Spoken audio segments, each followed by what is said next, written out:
पुणे विद्यापीठ चौकातील या उड्डाणपुलाच्या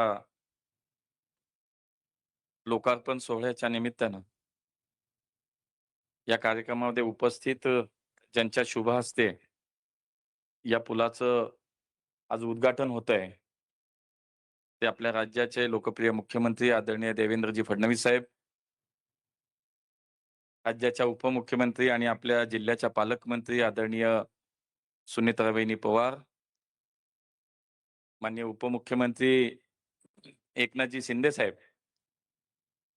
राज्यमंत्री आदरणीय माधुरीताई मिसाळ, पुण्याच्या महापौर मंजुषाताई नागपुरे, स्थानिक आमदार सिद्धार्थजी शिरोळे, उपमहापौर परशुरामजी वाडेकर, स्थायी समितीचे अध्यक्ष श्रीनाथजी भीमाले, विरोधी पक्षनेते निलेशजी निकम, पीएमआरडीचे आयुक्त डॉक्टर योगेशजी म्हसे, माजी आमदार सुनीलजी टिंगरे, व्यासपीठावरती उपस्थित सर्व अधिकारी, सर्व लोकप्रतिनिधी आणि कार्यक्रमाला उपस्थित आपण सर्वच मान्यवर बंधू आणि भगिनींनो, आजचा उद्घाटनाचा कार्यक्रम हा या ठिकाणी संपन्न होतोय, परंतु त्याला एक वेगळी आजच्या कार्यक्रमाला एक भावनिक किनार आहे. मागच्या 8-10 वर्षाच्या काळामध्ये या शहरातील कुठल्याही मोठ्या विकासाच्या प्रकल्पाचं भूमिपूजन असो अथवा उद्घाटन असो आणि त्या कार्यक्रमाला अजितदादा नाहीत, असं कधीच झालं नाही. त्यामुळे एक पहिली वेळ अशी आहे, की अशा एका कार्यक्रमाला आज अजितदादा नाहीयेत आणि तोही कार्यक्रम कुठला, तर त्यांच्याच संकल्पनेतून, त्यांच्याच दूरदृष्टीतून जो प्रकल्प आज पूर्ण झाला, त्याच प्रकल्पाच्या उद्घाटनाला आज दादा नाहीयेत आणि त्यामुळे आपल्या सगळ्यांच्या मनाला आज एक तो वेगळी भावना आज मला असं वाटतं आपल्या प्रत्येकाच्या मनामध्ये आहे, की आज या कार्यक्रमाला खऱ्या अर्थानं तेच हवे होते. कारण हा प्रकल्प मला आठवतं, की 2021 साली 2020 ला साधारणतः या प्रकल्पाच्या विषयाबद्दल सुरुवात झाली आणि त्यावेळेला महानगरपालिकेमध्ये मी या शहराचा महापौर म्हणून काम करत होतो आणि दादा जिल्ह्याचे पालकमंत्री होते. स्थानिक आमदार म्हणून सिद्धार्थजी शिरोळे या ठिकाणी काम करत होते. आणि बघा मी नेहमी म्हणतो, की विकासाच्या कामात कधी दादांनी राजकारण केलं नाही. विकासाच्या कामात सर्वांना सोबत घेऊन दादा काम करायचे. आणि या पुलाचं बांधकाम आज पूर्ण होतंय याचं मूर्तिमंत उदाहरण म्हणजे सर्वांना सोबत घेऊन त्या त्या काळचे पालकमंत्री म्हणून दादांनी आम्हाला सगळ्यांना सोबत घेऊन या पुलाचं नियोजन केलं. या पुलाचं काम पूर्ण करण्याचा त्यांचा जो मानस होता, त्यांचा जो संकल्प होता, तो मला वाटतं आज पूर्ण झाला. आणि म्हणून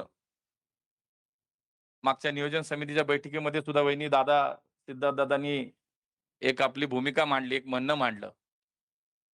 आमच्या सगळ्यांचंही तेच म्हणणं आहे. आदरणीय देवेंद्रजी आपल्या या कार्यक्रमात व्हर्च्युअली सहभागी झाले. त्यांच्या हस्ते आजचं उद्घाटन मी आपल्या पुणेकरांच्या वतीने त्यांचं मनापासून या कार्यक्रमामध्ये स्वागत करतो.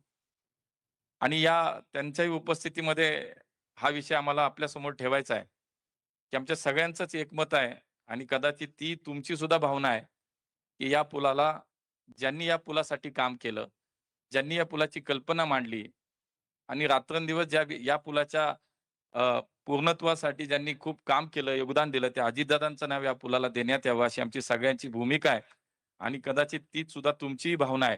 आणि म्हणून मनापासून आम्हाला आनंद होईल जर या पुलाला आपण जर अजितदादांचं नाव दिलं. 2020 साली सुरू झालेल्या या पुलाच्या संकल्पनेच्या विषयानंतर अनेक अडथळे आले, अनेक समस्या आल्या आणि या ठिकाणचा अस्तित्वात असलेला पूल पाडायचा आणि नव्यानं दुहेरी उड्डाणपूल बांधायचा, ज्याच्यामध्ये मेट्रोचाही समावेश असावा. भविष्याचा विचार करणारे नेते माननीय अजितदादा होते आणि माननीय देवेंद्रजी पीएमआरडीचे अध्यक्ष तुम्ही मुख्यमंत्री झाल्यानंतर त्याला एक वेगळ्या प्रकारची गती मिळाली.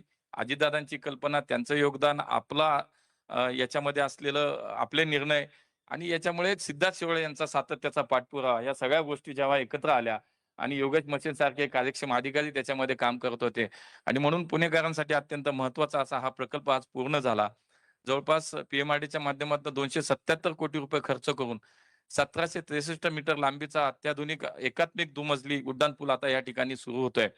आणि म्हणूनच मला असं वाटतं की या सगळ्या परिसर शिवाजीनगर असेल, औंध असेल, बाणेर असेल, पाषाण असेल, या सगळ्या भागातील नागरिकांना आता निश्चितपणे या विद्यापीठ चौकातली वर्षानुवर्षाची असलेली वाहतुकीची कोंडी आहे, ती आता सुटण्यास मदत झाली आणि सुटकेचा निश्वास निश्चितपणे आता पुणेकरांनी, या पश्चिम पुण्यातल्या पुणेकरांनी घेतला आणि मला पुणेकरांचं मनापासून या ठिकाणी धन्यवाद सुद्धा व्यक्त करायचे आहेत, की ज्यावेळेला इथला अस्तित्वात असलेला उड्डाणपूल पाडणं आणि त्यानंतर सातत्यानं पुढचे 3-4 वर्ष या ठिकाणी या पुलाचं काम करण्यासाठी जो काही वेळ जात होता आणि त्यामध्ये ज्या काही अडचणी निर्माण होत होत्या, ह्या सगळ्या पाहता पुणेकरांनी खूप संयम राखला आणि या प्रकल्पाला त्यांनी मनापासून साथ दिली आणि म्हणून मी त्यांचं सुद्धा मनापासून या ठिकाणी धन्यवाद व्यक्त करतो. आज पुणे हे ग्रोथ हब म्हणून आज पुणे फास्टेस्ट ग्रोविंग सिटी म्हणून आपण पुण्याकडे पाहतोय. माननीय देवेंजींच्या नेतृत्वाखाली या पुण्यातील भविष्याचा विचार आपण करताना आज आपण केला आय-टी हब, ऑटोमोबाईल, स्टार्टअप्स आणि संशोधन क्षेत्रात पुणे हे जागतिक नकाशावरती आज आपलं पुणे आहे. आणि पुढच्या काळात माननीय मुख्यमंत्र्यांची जी संकल्पना आहे, की जी कॅपिटल पुणे असावं. पुणे ते मुंबई हे डेटा सेंटरचं एक कॉरिडॉर असावा. पुण्यामध्ये भुयारी मार्गाच्या माध्यमातून 56 किलोमीटरचं एक नेटवर्क पुढच्या काळातलं पूर्ण करावं. अशा अनेक प्रकल्प या पुण्याच्या भविष्याचा विचार माननीय मुख्यमंत्र्यांनी या ठिकाणी निश्चितपणे केलेला आहे. आणि म्हणून या राज्याचे मुख्यमंत्री म्हणून ते काम करतातच, परंतु पुण्यासारख्या शहराकडे सुद्धा त्यांचं एक कायम लक्ष असतं. त्यांचं एक विशेष प्रेम पुण्याबद्दल आहे. आणि म्हणून या महाराष्ट्राचा एकूण गतिमान विकास पाहता याच्यामध्ये माननीय मुख्यमंत्र्यांच्या नेतृत्वाखाली, देवेंजींच्या नेतृत्वाखाली एक वेगवान प्रवास या महाराष्ट्राचा आता सुरू आहे आणि म्हणून एक इन्फ्रामॅन म्हणून ज्यांची या राज्यामध्ये नाही तर देशामध्ये ओळख आहे, असे मुख्यमंत्री आपल्याला लाभलेत आणि त्यांच्या नेतृत्वाखालील या पी-एम-आर-डीच्या माध्यमातून आज हा पूल होतोय. पुढच्या काळामध्ये लवकरच 23 किलोमीटरची पी-एम-आर-डीच्या माध्यमातून माननीय देवेंजींची ज्यावेळेस तुम्ही मुख्यमंत्री होते, तेव्हा तुमची संकल्पना होती. या देशातली पहिली पी मॉडेलवरची जी मेट्रो असेल, तर ती हिंजवडी आणि शिवाजीनगरची आणि ती आता पूर्ण होते आणि पुढच्या काही दिवसामध्ये, काही काळामध्ये ती मेट्रो सुद्धा पुणेकरांच्या सेवेमध्ये दाखल होते. त्यामुळे भविष्यातलं पुणे हे वेगळं आहे. भविष्यातल्या पुण्यामध्ये मेट्रोचं नेटवर्क जवळपास 120-130 किलोमीटरचं पूर्ण होतंय. या ठिकाणी तुमच्या संकल्पनेत जवळ-जवळ 56 किलोमीटरचे भुयारी मार्गाचं नेटवर्क पूर्ण होतंय. या ठिकाणी पुण्याच्या सार्वजनिक वाहतूक व्यवस्थेमध्ये केंद्र सरकारने 1,000 बसेस आता मान्यता दिली.